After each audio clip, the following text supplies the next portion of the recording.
Salut, je suis Marc-André Girard, je suis professeur en gestion de l'éducation et changement organisationnel à l'Université du Québec à Montréal.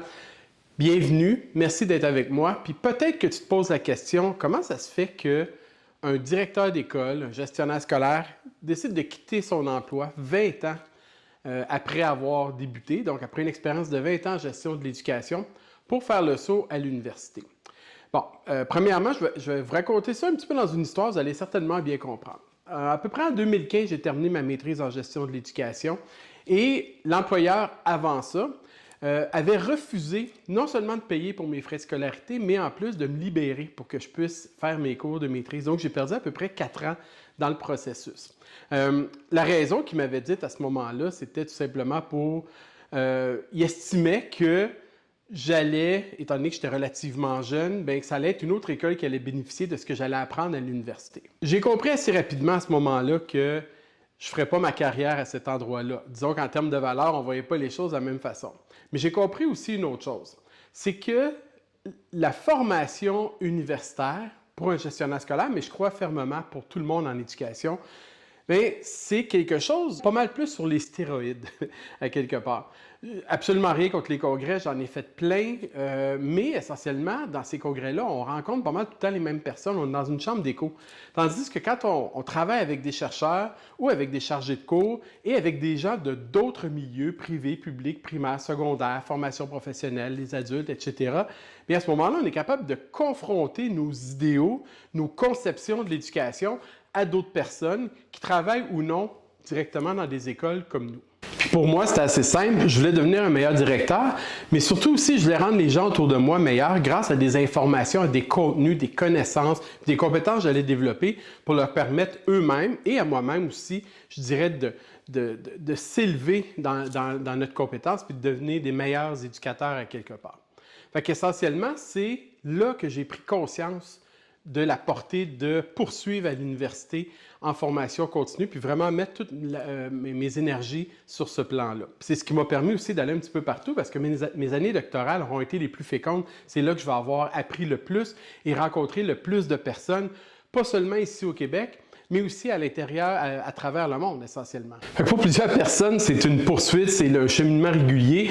Puis quand j'ai annoncé ma décision, bien, il n'y a pas grand monde qui était surpris, vous l'aurez deviné. Mais surtout, les gens que je rencontrais, surtout après la fin de mes études doctorales en 2022, bien, voyant en moi, du moins ceux de l'école, voyant en moi plus un profil chercheur, une personne qui a davantage d'affinité avec le milieu de la recherche.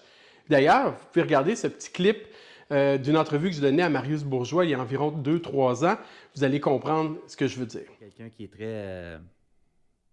Des fois, tu dis que tu as deux vies, tu es Ouais. directeur d'école, mais tu es tellement stimulé par la vision systémique, je dirais, de l'éducation. Ouais. Tu t'intéresses à ce qui est possible, Ouais. à comment ça fonctionne.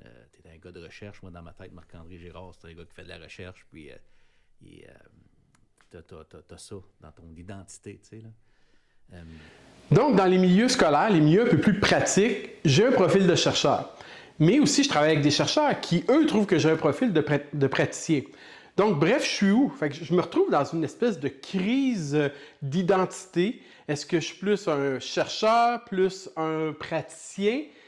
Et puis, c'est ça aussi qui m'a forcé à réfléchir parce que aussi, j'avais travaillé avec une prof qui s'appelle Nancy Granger à l'Université de Sherbrooke. Et Nancy m'avait dit, tu vas voir quand tu vas finir tes études doctorales, tu vas trouver que tu ne fites plus vraiment avec les gens avec qui tu travailles habituellement. Tu penses différemment, pas mieux, pas pire, mais on n'a plus les mêmes chaînes de pensée, on n'a plus les mêmes réflexions. J'ai acquis d'autres expériences, d'autres façons de voir l'éducation que ces personnes-là. Et tu vas t'apercevoir que tu ne fitteras plus nécessairement. Puis à ce moment-là, probablement que tu vas vouloir faire le saut à l'université. Moi, je trouvais ça bien drôle parce que ce n'était pas du tout dans mes intentions à ce moment-là. Puis comme je le disais un petit peu plus tôt, j'avais vraiment l'intention de devenir un meilleur professionnel, un meilleur directeur et aussi de rendre les gens autour de moi meilleurs. Donc, c'est certain qu'à l'heure actuelle, au moment où je suis devant vous, je me sens un petit peu imposteur. Je me sens très confiant dans mes compétences de direction d'école. Mais en termes de recherche, en termes d'enseignement universitaire, mais je sais que j'ai des choses à apprendre. Je suis un chercheur junior, donc je travaille avec des gens qui ont beaucoup plus d'expérience que moi, qui ont fait ça toute leur carrière. Heureusement, je peux compter sur des collègues en art qui ont un peu le même profil que le mien, c'est-à-dire qui ont commencé en pratique pour ou poursuivre à l'université. Alors, je vais pouvoir apprendre de ces personnes-là. Puis, je crois que c'est important aussi, même rendu à mon âge presque vénérable, de me mettre dans une posture d'apprenant, parce qu'à partir du moment où tu maîtrises trop bien ce que tu fais comme travail, bien c'est peut-être à ce moment-là qu'il te reste un seul chemin à prendre, c'est celui du déclin. Alors, je veux éviter ça, puis en faisant ce saut-là, je dirais, j'ai l'impression que deux choses, soit que je fais un pas de côté dans ma carrière, ou soit que je fais un grand pas dans le vide. Je ne sais pas trop c'est lequel entre les deux. Peut-être que le temps va me le dire. Mais dans un cas comme dans l'autre, il faut que j'aie confiance en mes moyens. Il faut que j'aie confiance aussi avec les gens avec qui je travaille sur ce plan-là. Quand je vous parle d'apprendre puis de me mettre dans une posture d'apprenant, bien, il faut comprendre une autre chose. C'est que souvent, quand on parle de chercheurs universitaires, de profs universitaires, on a en tête les spécialistes, donc des experts à quelque part. Sauf que moi, je me range beaucoup plus dans un paradigme d'incertitude où est-ce que je suis conscient qu'il y a plusieurs choses que je ne sais pas et que je vais toujours poursuivre ma carrière. Ce qui va m'animer, c'est de travailler sur ce que je ne sais pas pour étoffer à quelque part mes connaissances que je vais pouvoir transmettre à mes étudiants.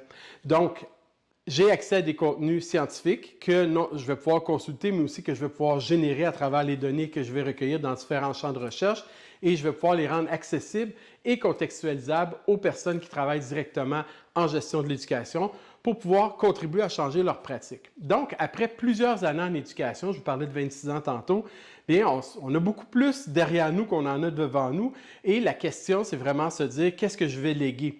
Donc, dans mes nouvelles fonctions, je me ressens vraiment dans une posture beaucoup plus solide, même si je ne la trouve pas solide en général, mais du moins sur cette conviction-là, je me sens très solide, à savoir, je vais pouvoir contribuer au développement professionnel de futurs gestionnaires scolaires et ça va être un peu à quelque part mon héritage en éducation ici au Québec minimalement. Puis aussi, à travers la tribune que vous me donnez, bien, je vais pouvoir aussi chercher et communiquer, transmettre des informations qui sont peut-être pas très accessibles. C'est peut-être des choses sur lesquelles vous questionnez vous aussi dans vos fonctions.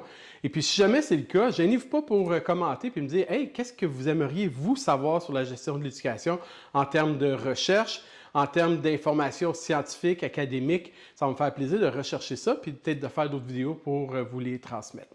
Donc, voilà, on se dit bye, à la prochaine. Bonne rentrée!